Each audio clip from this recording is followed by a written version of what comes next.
बदीन प्यार अली टालपुर जी रिपोर्ट मुताबिक highways employees union CBA Badin जी मुलाजमत तरफा मुतालबन जी मंजताला मरकजी अकवानन गुलाम कादर अहिर गुलाम रसूल छजड़ मोहम्मद मुहरल पंवर जमाल खान लखारी मुनीर अहमद मलानो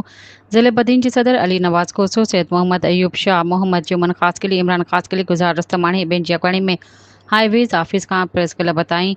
एहतजाज रैली कढी मुज़ाहिरो कयो इन मौके ते अफगान से हुकूमत का मुतालबो कयो त फौती मुलाज़िमन सीनियर ऐं रिटायर्ड मुलाज़िमन जी औलाद खे तरजीह बुनियादनि ते नौकरी ॾिनी वञनि नुशर फ़िरोज़ में 2023 जी भर्तियुनि तहत थींदड़ ग्रेड 1 खां 4 ताईं जी भर्तियुनि में फोती रिटायर्ड मुलाज़िमन जी औलाद खे मुआहिदे मुताबिक़ 25% मुलाज़मतूं ॾिनियूं वयूं आहिनि। वर्कशॉप में करोड़ों रुपयनि जी बेहारियल ऐं हथरादू नाक़स ॾेखारण मशीनरी खे बहाल कयो वञे। सिंध में मुलाज़िमनि लाइ रिहाइशी कॉलोनी ऐं ग्रुप इंश्योरेंस ॾिनी वञे। मुलाज़िमनि खे महांगाई अलाउंस पिणु ॾिनो वञे। हुन चयो त सिंध